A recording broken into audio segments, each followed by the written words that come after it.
News headlines आपने जानी। Bulletin का बाकायदा आगाज करेंगे। सबसे पहले आपको बताएं कि पावर लूम इंडस्ट्री की बिजली के बिलों में रिलीफ की मुद्दत खत्म हो चुकी है।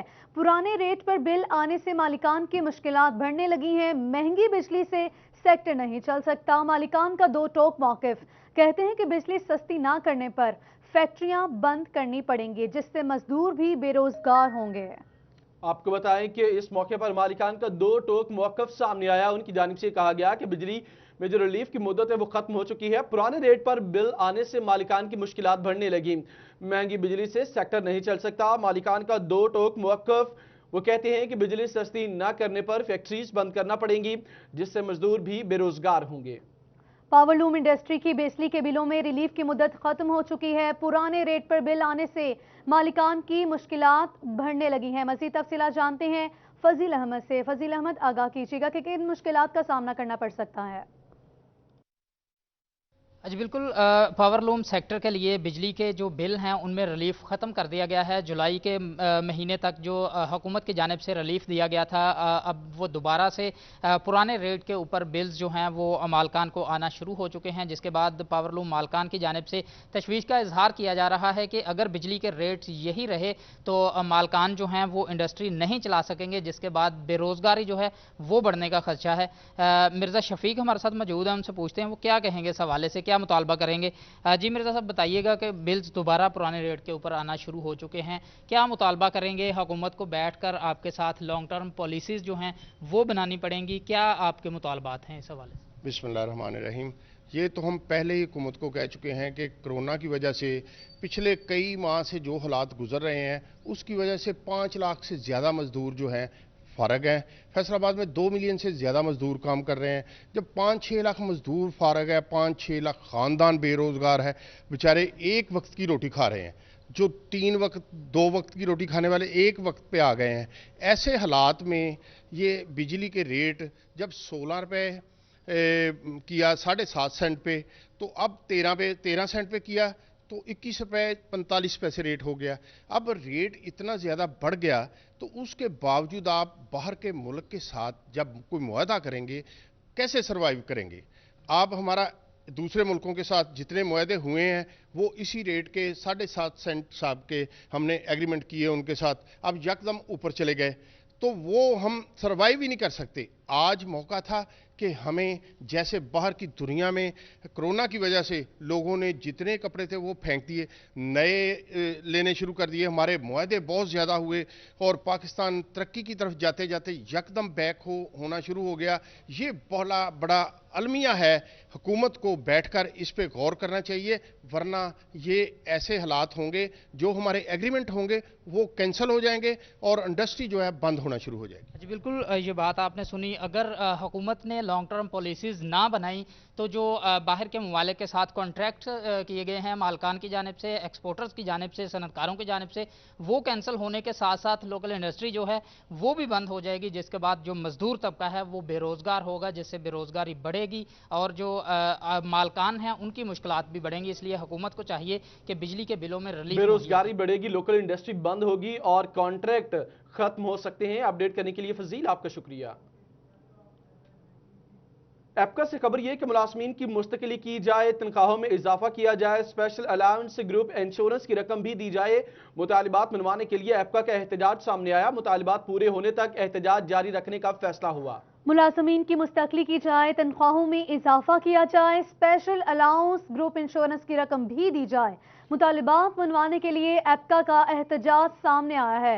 मुतालिबात पूरे होने तक एहतजाज जारी रखने का फैसला किया गया है।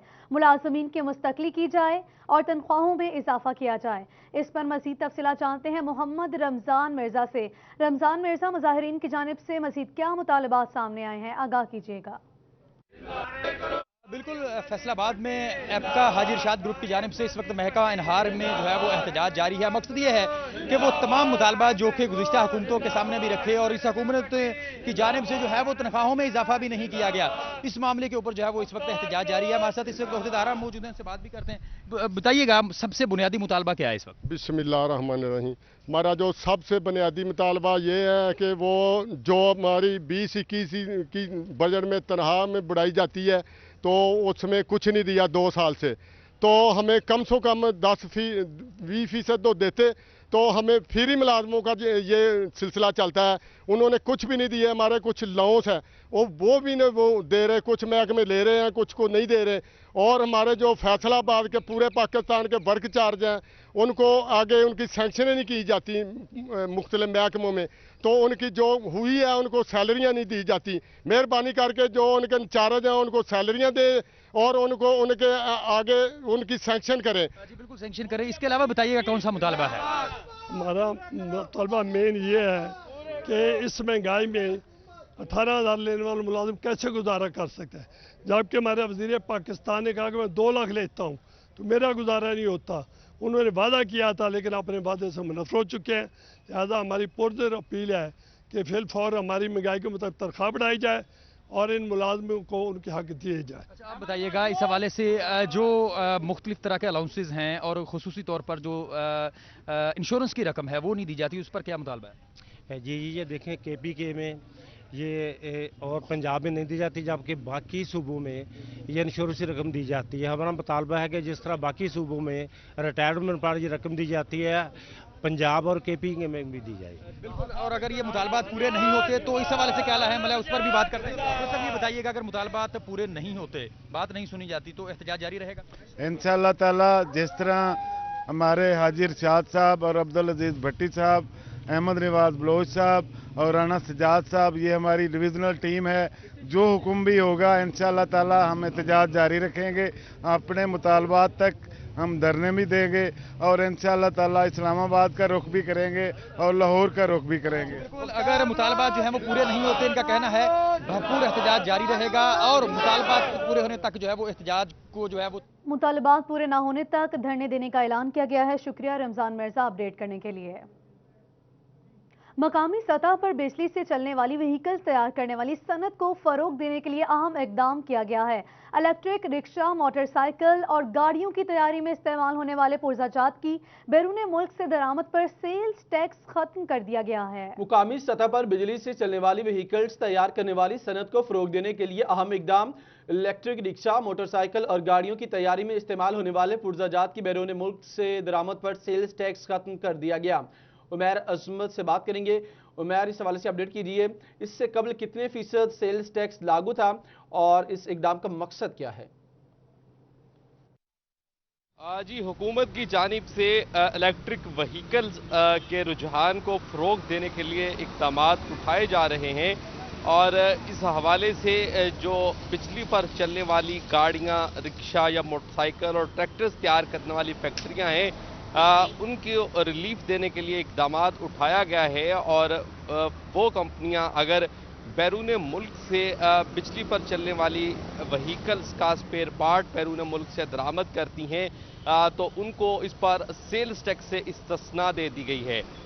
रवा माली साल 2020-21 के लिए ये फैसला किया गया है, जिस पर फेडरल बोर्ड ऑफ रेवेन्यू की जानिब से भी नोटिफिकेशन जारी कर दिए गए हैं, जिसके मुताबिक इससे कबल 17% के हिसाब से GST आयद थी।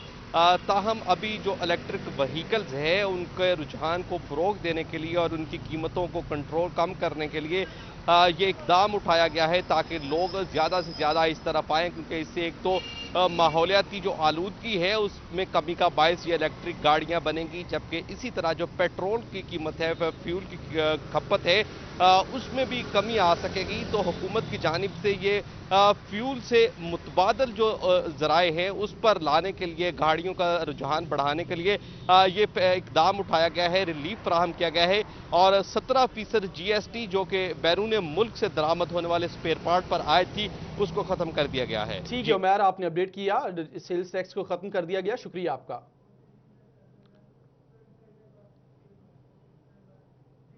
आगे बढ़ेंगे। खबर यह कि हजवेरी टाउन फैसलाबाद में वाक़ सिटी गवर्नमेंट डिस्पेंसरी की इमारत खस्ताहाल है। जमीन बोस होते फर्श, छतों और दीवारों में पड़ी दरारें किसी सानहे का बायस बन सकती है। डिस्पेंसरी में तैनात डॉक्टर्स, डिस्पेंसर, LHV और टेक्नीशियन समेत तैनात दीगर अमला खौफ हिरास का शिकार। मरीज भी डिस्पेंसरी में चेकअप कराने से मरीज कतराने लगे। इस वक्त डिस्पेंसरी में जो सूरत हाल है उस हवाले से आपको अपडेट कर रहे हैं। हजवेरी टाउन फैसलाबाद में वाक़ सिटी गवर्नमेंट डिस्पेंसरी की इमारत खस्ता हाल है। जमीन बोस होते फर्श, छतों और दीवारों में पड़ती दरारें किसी सान्हे का बायस बन सकती हैं। मजीद तफसीलात जान लेते हैं आज़ादार हुसैन से। आज़ादार हुसैन, आगाह कीजिएगा, क्या अमले की जानिब से इमारत की खस्ताहाली से मुतालिक अफसरान को आगाह किया गया है? इस वक्त मौजूद हैं government city dispensary Hajvery town में, जहां की इमारत जो है वो डिस्पेंसरी की वो टूट फूट का शिकार हो चुकी है और जगह जगह से दरारें पड़ने के सबब दीवारें और जो छतें हैं वो अब जुदा होने जो है वो शुरू हो चुकी है। अगर मैं आपको इसके मनाजर दिखाऊं तो अगर मैं सबसे पहले आपको ये फ़र्श दिखाऊं तो आप देखेंगे जो फ़र्श है इसका वो बैठता ही ज़मीन पे जो है वो ज़मीन बोस इसका फ़र्श जो है वो होता ही चला जा रहा है और तकरीबन 1 फीट के करीब जो है वो फ़र्श इस वक्त ज़मीन बोस हो चुका है। और यहाँ पे तैनात अमले का कहना है कि ऐसा ऐसा जो ये फ़र्श है वो ज़मीन बोस होता जा रहा है। और इसी तरह आपको यहाँ पे गवर्नमेंट डिस्पेंसरी में दरारें नज़र आएंगी कि जगह जगह जो है इसकी दीवारों में दरारें बन चुकी हैं। अगर कैमरामैन मेरा राशि दिखा सके आपको छत के मनाजर, तो दरारें पड़ने के सबब जो दीवार और छत है वो अब जुदा ऐसा ऐसा जो है वो होने लगी है, जिसके सबब डिस्पेंसरी जो है वो किस वक्त गिर जाए कुछ पता नहीं। जबकि दूसरी जानिब यहाँ पे आने वाले इलाका मकीन हैं, उन्हें भी कुछ शिकायत हैं और यहाँ पे तैनात अमले का भी यही कहना है कि हमारा टूट फूट का शिकार होने के सबब वो भी जो है खासे परेशान है कि खुदा न खासा किस वक्त इमारत ये जो है वो ज़मीन बोस हो जाए, कुछ पता नहीं। हमारे साथ यहाँ पे अमला मौजूद है, उनसे बात करते हैं। सर, क्या कहेंगे इस डिस्पेंसरी की इमारत के बारे में? यही है कि फर्श बैठ रहे हैं और कल डॉक्टर साहब एक हमारे अफसर आए थे चेकिंग के लिए, उन्होंने हमें कहा कि कोई मसला मसाइल है तो बताएं, तो हमने ये फिर उनको बता दिया, वो भी बता दिया। ये दोनों कमरों के ना फर्श बैठ गए हैं और दरारें पड़ गई। जी बिल्कुल, अगर मैं आपको ये इसकी फ़र्श दिखाऊं तो अगर डिस्पेंसर हटाएंगे तो आपको ये नज़र आएगा कि ये जो फ़र्श है वो नीचे की तरफ जो है वो बैठता ही चला जा रहा है। और यहाँ पे हमारे साथ मरीज़ मौजूद हैं जो कि अपने बच्चों को और अपना चेकअप कराने के लिए इस डिस्पेंसरी में आते हैं। जी बाजी, क्या कहेंगी? अस्सलाम वालेकुम भाई, कहना क्या, हमारा ये अच्छी डिस्पेंसरी है इसलिए कि हम यहाँ से दवाई लेके जाते हैं, ठीक है। तो इस बराए मेहरबानी हमारे साथ कुछ तावन किया जाए कि इसकी छतें भी गिरने वाली, इसका फ़र्श भी बैठ गया है, तो अमला तो हमारा बहुत अच्छा है, तो मेहरबानी है कि यहाँ पे जो है फ़र्श बैठ ठीक है। शुक्रिया आज़ादार हुसैन तफसीलात के लिए।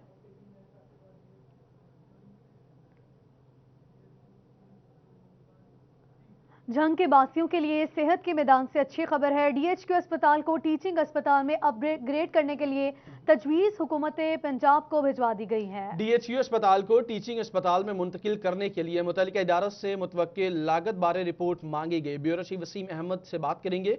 जी वसीम, अपडेट कीजिए। के लिए हेल्थ डिपार्टमेंट से एक अच्छी खबर है। झंग के MPA राना शहबाज की जो दरख्वास्त पर हुकूमत पंजाब ने नोटिस लेते हुए मुतल्लिका इदारों को DHQ झंग को टीचिंग हॉस्पिटल बनाने के लिए इक़दाम करने की हिदायत जारी कर दी है। इसके मुताबिक हुकूमत पंजाब की जानिब से जारी हिदायत के मुताबिक तमाम मुतल्लिका इदारों को इस हवाले से कानून और दीगर जो फिजिबिलिटीज़ हैं वो बनाने की हिदायत की है। तमाम जितने भी मुतल्लिका इदारे हैं वो जल्द अज जल्द तमाम जो फिजिबिलिटीज़ हैं वो बनाकर हुकूमत पंजाब को भिजवाएंगे, जिसके बाद झंग के DHQ हॉस्पिटल को टीचिंग हॉस्पिटल का दर्जा दे दिया जाएगा। यहाँ पर मजीद जो है वो वार्ड्स बनाए जाएंगे, इसके अलावा बेड्स में भी इजाफा किया जाएगा। तकरीबन 600 बेड्स का ये हॉस्पिटल इसको बना दिया जाएगा, जिसके बाद टीचिंग हॉस्पिटल का इसको दर्जा दे दिया जाएगा। टीचिंग अस्पताल का दर्जा दिया जाएगा। आपने अपडेट किया वसीम, आपका शुक्रिया।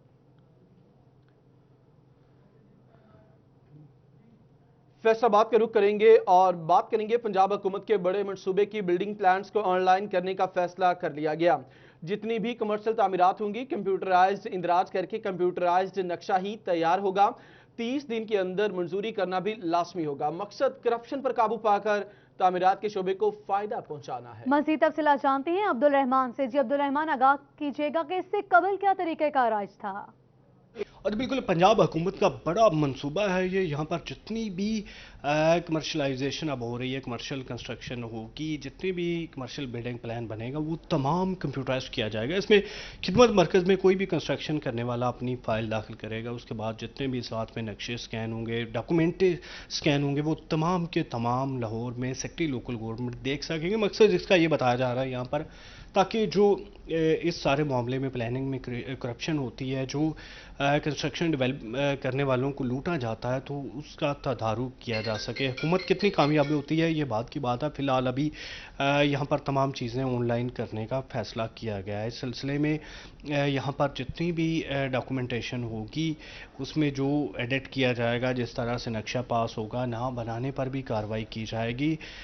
तमाम लोग बिमा म्यूनसिपल कॉरपोरेशन या इसके अलावा जो मुकामी हुकूमतें हैं वो भी इस प्रोसेस को वाच कर सकेंगी। 30 दिन में इस पर अप्रूव या डिसअप्रूव लिखना लाजमी होगा। हमारे साथ कंस्ट्रक्टर मौजूद हैं, उनसे भी जानते हैं। किसान साहब क्या कहेंगे इस लाज के मुताल्लिक? बिस्मिल्लाहिर्रहमानिर्रहीम जी, ये जो ई मरकज़ में नक्शे की फ़ाइल जो है वो सबमिट करने की बात की गई है, ये एक बहुत अच्छा और बहुत अहसन इक़दाम है। इस पर काम स्टार्ट हो चुका है। इससे एक कंस्ट्रक्शन इंडस्ट्री से वाबस्ता अफराद और एक आम आदमी जो नक्शा जमा करवाता था, जो कमर्शियल प्रोजेक्ट बनाता था, उसे साल हर साल लग जाते थे, एनओसी नहीं मिलते थे। जब वो एनओसी नहीं मिलते थे तो बहुत सारे फॉरेन कंट्री से आए हुए लोग छुट्टियों पे आते थे, महीना 2 महीने का टाइम होता था, वो दिल बर्दाश्ता होकर वो भी बाहर चले जाते थे। इसके आगाज़ से काम जो है वो बहुत आसान होता हुआ नज़र आ रहा है और उम्मीद करते हैं कि ब्यूरोक्रेसी जो है वो अपने पुरानी रवश को बदल के इसके ऊपर भरपूर तवज्जो करेगी। शुक्रिया अब्दुल रहमान तफसीलात के लिए। की सबसे अच्छी खबर की बात करेंगे। सोने के जेवरात की शौकीन खातीन के लिए अच्छी खबर। सराफा बाजारों में सोने की कीमतों में रिकॉर्ड कमी। सराफा बाजारों में 2 रोज के दौरान सोना 12,200 रुपए सस्ता हो गया। खालिस 24 कैरेट फी तोला सोना 1,17,500 रुपए का हो गया। आलमी मार्केट में फी औंस सोना $1,900 का हो गया। जी हां, सोने के जेवरात की शौकीन खातीन के लिए अच्छी खबर है। सराफा बाजारों में सोने की कीमतों में रिकॉर्ड कमी देखी गई है। सराफा बाजारों में 2 रोज के दौरान सोना 12,200 रुपए सस्ता, खालिस 24 कैरेट फी तोला सोना 1,17,500 रुपए का हो गया। आलमी मार्केट में फी ऑन सोना $1,900 का हो गया।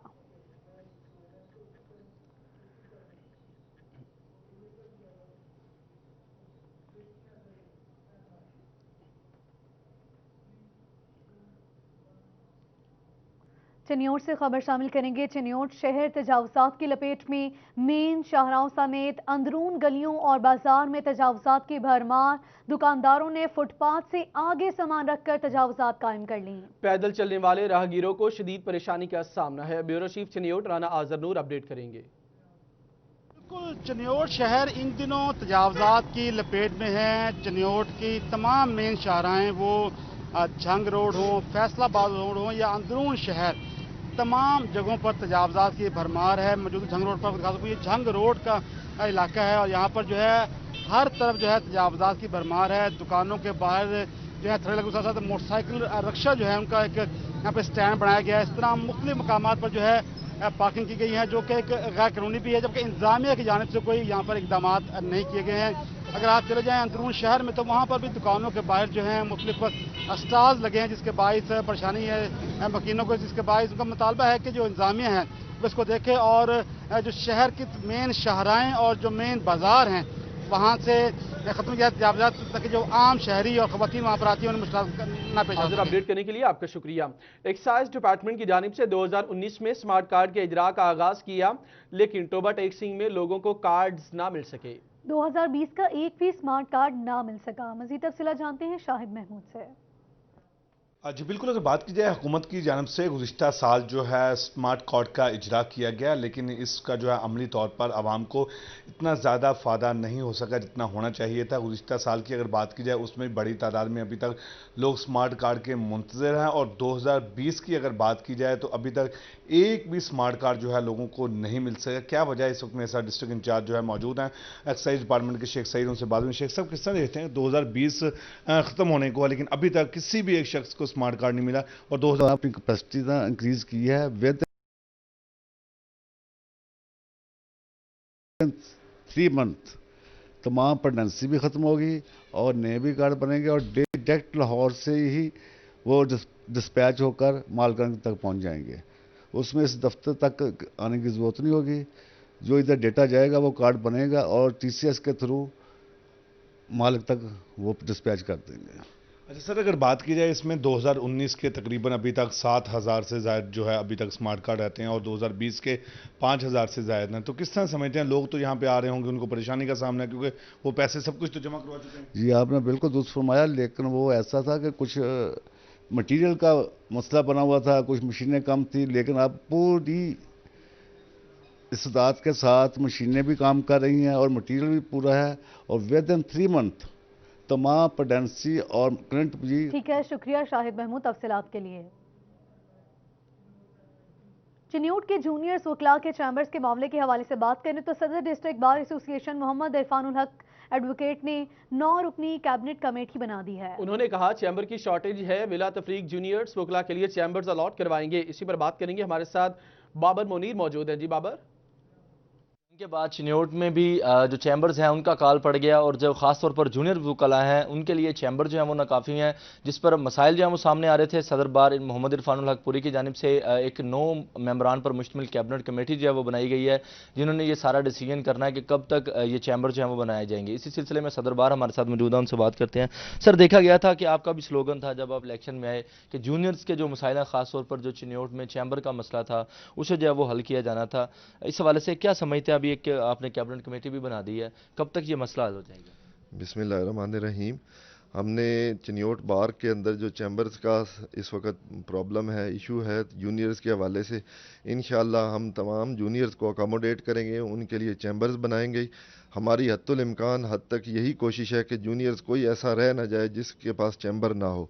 इस सिलसिले में हमने एक अलॉटमेंट कमेटी बनाई है, वो इंशाअल्लाह जल्द अपनी पॉलिसीज़ का, अपने कवायद ज़वाबित का ऐलान करेगी और हम तमाम जूनियर्स को इंशाअल्लाह चैम्बर्स अलॉट करेंगे। उस हवाले से चैम्बर्स की अलॉटमेंट जो है वो उसमें किसी ग्रुप की नुमाइंदगी नहीं होगी, बल्कि वो पूरी बार के जितने भी जूनियर्स हैं उनको हम शामिल करेंगे, उनमें कोई तफरीक नहीं की जाएगी और इंशाअल्लाह ये मसला जल्द हल हो जाएगा। हम अपने जूनियर्स के साथ हैं, साथ रहेंगे। बाबर मुनीर, अपडेट करने के लिए शुक्रिया आपका। Welcome back. जश्न आज़ादी के हवाले से कुछ बात करें तो कहीं सफ़ेद रंग पर चांद सितारा तो कहीं सब्ज़ हिलाली परचम से मुबासलत ख़वातीन के ड्रेस। दुकानों को पाकिस्तानी मलबूसात से सजा दिया गया, ख़वातीन का रश भी बढ़ चुका है।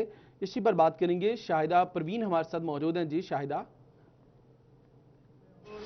जी बिल्कुल, 14 अगस्त यौम आज़ादी में चंद दिन बाकी हैं और ख़वातीन जो है वो जोशो खरोश से जो है वो 14 अगस्त की तैयारी में मसरूफ़ है और बाज़ारों में भी ख़वातीन ने जो है वो कमर कस ली है 14 अगस्त से जो है वो कपड़े ख़रीदने के लिए। मेरा कैमरामैन आपको दिखा सके तो अभी भी जो है वो ख़वातीन चांद सितारे वाली शर्ट या सब्ज़ हिलाली परचम से मुमासलत करते हैं। साथ साथ क्या कहेंगे 14 अगस्त के हवाले से? 14 अगस्त से चंद दिन बाकी, क्या कहेंगे?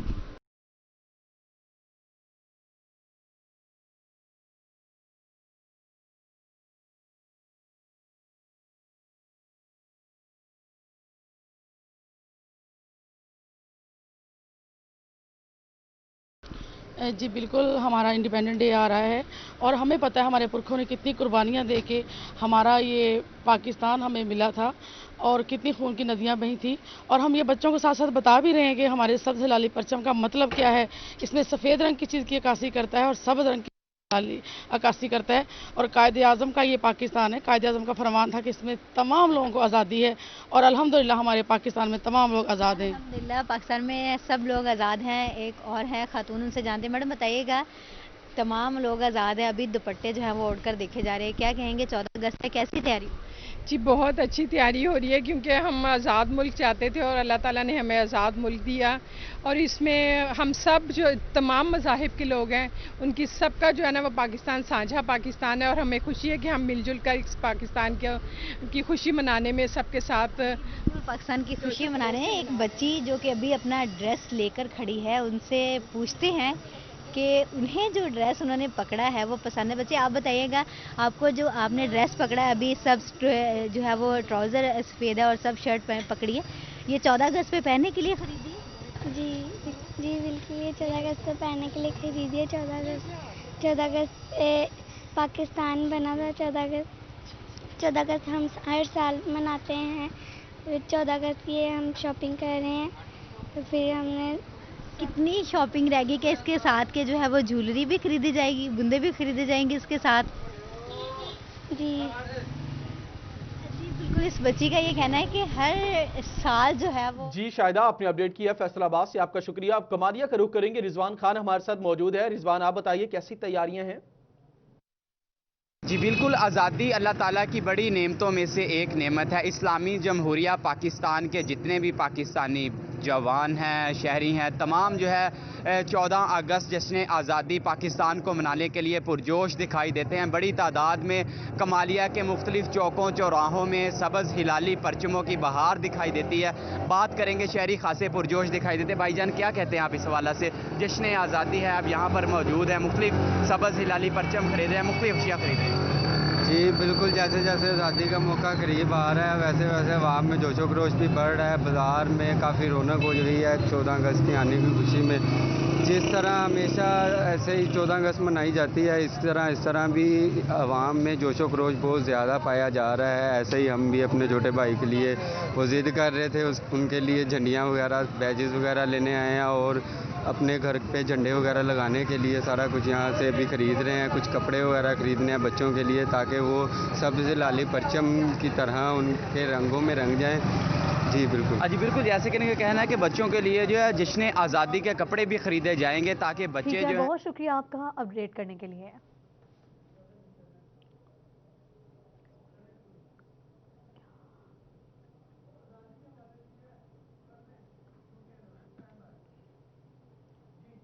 जिला अमृतसर के एक गांव में जब मुसलमानों पर हमला हुआ तो सैकड़ों जानें कुर्बान हो गईं।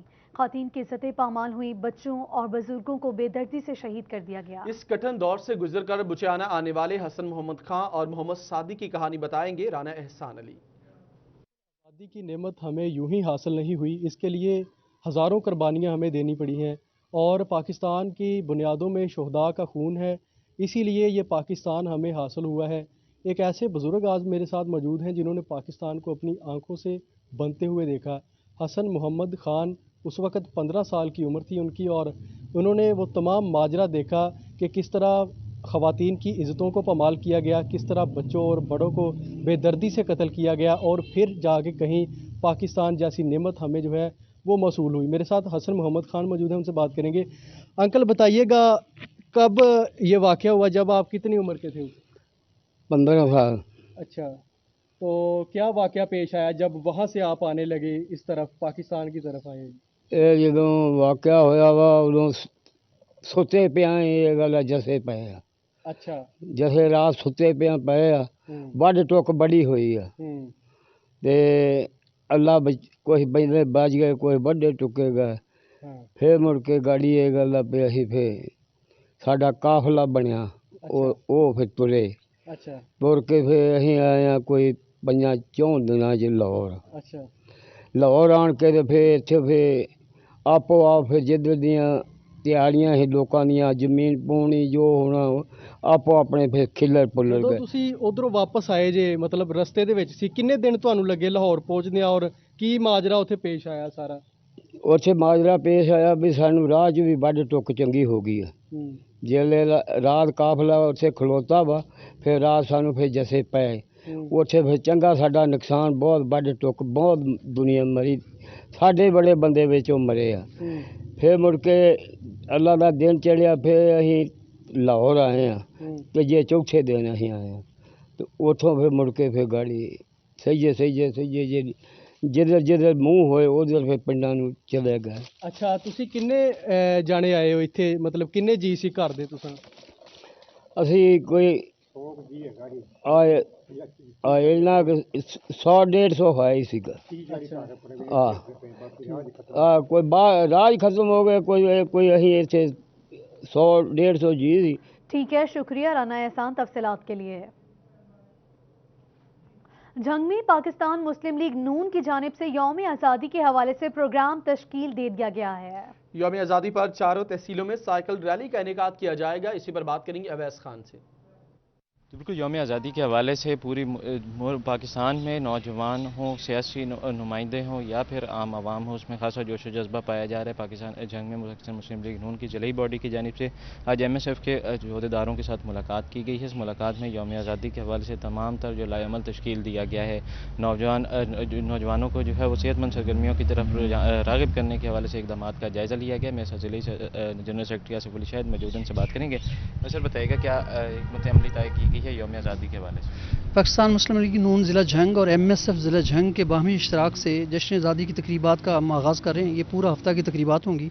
इसमें 14 अगस्त को हम लोग चारों तहसीलों में हमारी रैलीज़ होंगी शाम 4 बजे से लेकर आनवर्ड मगरिब तक, और उसके बाद 15 अगस्त को हमारा साइकिल रेस का कंपटीशन होंगे। 16 अगस्त को कायद आज़म रहमतुल्लाह अलैह, अल्लामा इकबाल रहमतुल्लाह अलैह, फातिमा जना और मियाँ नवाज शरीफ की तस्वीरों के पोर्ट्रेट जो हैं उनके कंपटीशन करवाए जाएंगे बच्चों में। और उसके बाद उससे 17 अगस्त को हमारा जो है ये वॉलीबॉल का कंपटीशन टूर्नामेंट होगा। और उसके बाद 18 हुकूमत पंजाब की तरफ से तालीमी सरगर्मियाँ बहाल करने के बारे SOPs जारी। असातिज़ा और तलबा को घर से लंच लाने की तलकीन करें। वो SOPs क्या हैं जानते हैं जहांगीर अशरफ से। जी, कोरोना वायरस लॉकडाउन के बायस मार्च में तालीमी अदारे बंद करवाए गए थे और हुकूमत की तरफ से अब दोबारा तालीमी अदारे खोलने के लिए 15 सितंबर की तारीख दी गई है, जिसके लिए SOPs जो हैं वो हेल्थ डिपार्टमेंट की तरफ से जारी कर दिए गए हैं। मजमूई तौर पर ये कहा गया है कि तमाम तालीमी अदारों में हर किस्म की जो एक्टिविटीज़ हैं जिसमें ज़्यादा लोग पार्टिसिपेट करते हैं उन पर पाबंदी होगी, चाहे वो असम्बली हो, चाहे कोई भी स्पोर्ट्स के मुकाबले हों, तकरीरी मुकाबले हों, सेमिनार्स हों, इस तरह की कोई एक्टिविटीज़ स्कूल में नहीं की जाएगी। समाजी फासला बरकरार रखा जाएगा। क्लासरूम में स्कूल आने और जाने के वक्त भी समाजी फासले के जो असूल हैं उनको फॉलो किया जाएगा और उसके साथ साथ मास्क का इस्तेमाल लाजिम करार दिया गया है, जबकि हैंड सैनिटाइजर स्कूल में मौजूद होना लाजिम है। इसके अलावा ये कहा गया है कि तमाम असातिज़ा जो हैं वो भी इस बात का ख्याल रखें कि क्लासरूम में भी लेक्चर के दौरान समाजी फासला बरकरार रखें। तमाम SOPs पर अमल दरामद लाजिम करार दिया गया है और यह कहा गया है कि स्कूल खुलने से 3 रोज़ कबल जामिया तौर पर स्कूल्स को साफ किया जाए। शुक्रिया जहांगीर अशरफ। टोबा टेक सिंह समेत जिला भर में 4 रोज़ा पोलियो मुहिम का आगाज 15 अगस्त को हो रहा है। वकार घुमन अपडेट करेंगे। आज ही पंजाब के दीगर इजला की तरह जिला टोबा टेक सिंह में भी पोलियो मुहिम 15 अगस्त से शुरू की जाएगी। 4 रोज़ा मुहिम में 3,92,000 बच्चों को पोलियो के कतरे पिलाने का टास्क दिया गया है, जो कि 948 टीमें तश्कील दी गई हैं पोलियो वर्कर्स की, जो घर घर जाके 5 साल की उम्र तक के बच्चों को पोलियो के कतरे पिलाएंगे। इस हवाले से तमाम इंतजामात मुकम्मल कर लिए गए हैं। CEO हेल्थ और डिप्टी कमिश्नर टोबा टेक सिंह आमना मुनीर की ज़ेर सदारत होने वाले इजलास में ये तमाम चीज़ें तय की गई हैं। और इस दफ़ा पोलियो मुहिम के दौरान जितने भी पोलियो वर्कर्स हैं इनको जो कोरोना SOPs को भी फॉलो करने की तलकीन की गई है। तमाम जो पोलियो वर्कर्स हैं इनको मास्क, इसके साथ साथ ग्लव्स और सैनिटाइज़र मुहैया किए जाएंगे। अपडेट करने के लिए शुक्रिया आपका। फिल वक्त इतना।